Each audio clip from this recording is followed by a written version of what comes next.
तुमने धुरंधर 2 देखी है ना, तो एक कैरेक्टर अभी तक तुम्हारे दिमाग से जा नहीं रहा हूँगा। जी हाँ, जमील जमाली।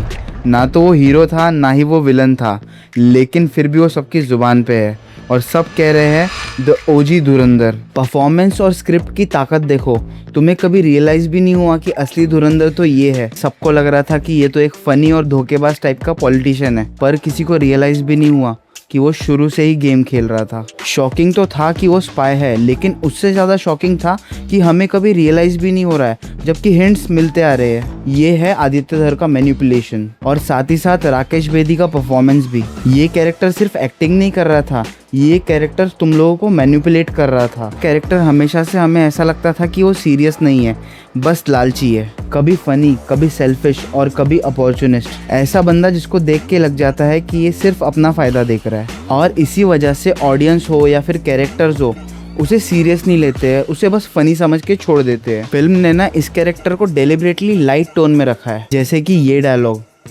मेरे लियारी को बदल डालो।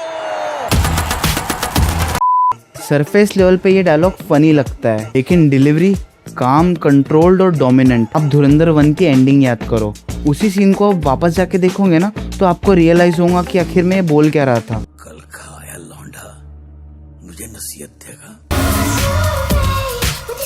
सेकेंड टाइम में आपको फील हो जाता है ये कोई नॉर्मल पॉलिटिशियन नहीं बोल रहा, ये वो बंदा बोल रहा है जो गेम को स्टार्टिंग से कंट्रोल कर रहा है। अब जब तुम ध्यान से उसके सीन्स देखोगे ना, तो वो सारे सीन्स थोड़े अलग फील देंगे। सीन याद करो जब वो डांटता है यलीना को और उसका फ़ोन छीन के फेंक देता है, और उसके बाद वो हमजा की तरफ देख के स्माइल भी करता है।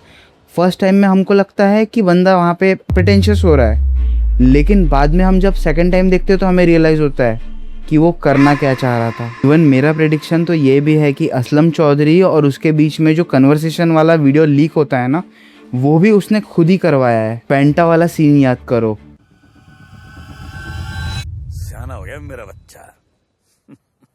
चला तुझे फेंटा पिलाऊं। Calm behaviour, no panic, situation control में मूवी में उज़ैर जिंदा क्यों बचता है आखिरी में? इसके ही कारण असलम चौधरी जरवारी और मेजर इकबाल को क्या कन्विंस करता है कि उज़ैर को मत मारो, उज़ैर को हम अंदर करवा देते हैं। फर्स्ट टाइम देखने पे नहीं समझ में आता है, लेकिन जब आपको पता है कि ये एक स्पाई है, तब आपको क्लैरिटी मिल जाती है कि यहाँ क्या चल रहा है। अब बाथरूम वाला कन्फेशन सीन याद करो, यहाँ सब लोग अग्रेसिव है, ये बंदा क्वाइटली थ्रेटन करता है। हमजा के साथ वाले इंटरेक्शन में भी कभी ओवर रिएक्ट नहीं करता, कभी ओपन नहीं हो जाता पूरा का पूरा। ये ऑलमोस्ट हर जगह प्रेजेंट होता है, पर कभी भी स्पॉटलाइट में नहीं होता। और ये सब चीजें फर्स्ट वॉच में क्या लगती है, ऐसा लगता है कि उसकी ही पर्सनैलिटी है, लेकिन जब आप सेकंड वॉच में देखो तो आपको पैटर्न नोटिस होने लग जाता है। फिर क्लाइमेक्स में रिवील हो जाता है कि ये बंदा 45 साल से एक इंडियन एजेंट है।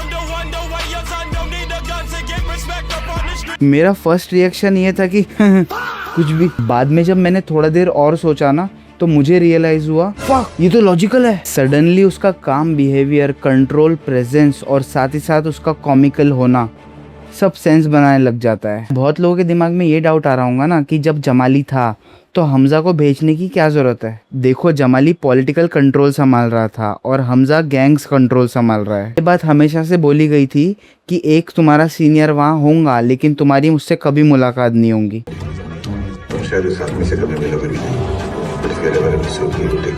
और मेरे हिसाब से आलम जूस वाला जो है ना, वो डिस्ट्रीब्यूटर था, उसको सबके कॉन्टेक्ट्स थे, सबके जो फंक्शंस वगैरह होते हैं ना, वहाँ उसका होना होता ही था, तो सबसे कनेक्टेड था वो बंदा, तो इसलिए वो उस लेवल पे ऑपरेट कर रहा था। इंटरेस्टिंग बात तो ये है कि जमील जैसे कैरेक्टर के रियल लाइफ कनेक्शंस भी एग्जिस्ट करते हैं। ये एक्चुअली इंस्पायर्ड है 2 पर्सनैलिटीज से, नबील गबोल और अल्ताफ हुसैन।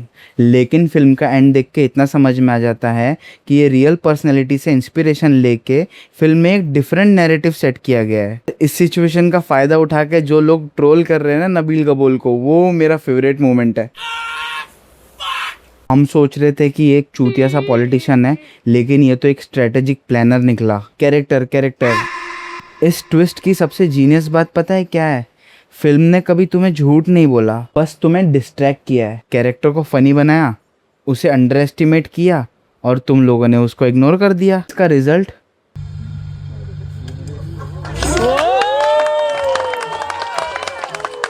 ट्विस्ट इतना हिडन नहीं था, बस तुम रेडी नहीं थे उसको एक्सेप्ट करने के लिए। और मैं गारंटी के साथ बोल रहा हूँ, जब तुम धुरंधर वापस देखोगे ना, अब तुम्हारे लिए जमील जमाली एक चूतिया नहीं रह गया है। अगर तुमने धुरंधर 2 देख ली है तो क्या तुम इसे वापस देखने का प्लान कर रहे हो, या तुमने एक बार इनफ देख लिया है, तुमको अब और देखने की ज़रूरत नहीं है?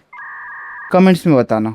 और वीडियो अच्छा लगा हो तो लाइक, तेरी माँ के बराबर कोई नहीं। और अगर वीडियो अच्छा लगा हो तो लाइक कर देना और कमेंट। चला जा भोसड़ी के। हाँ, मैं जमील जमाली की बात कर रहा हूँ। ना तो वो सबका हीरो था, ना ही वो एक विलन था, लेकिन मूवी एंड होते होते ना सबके मुंह में आ गया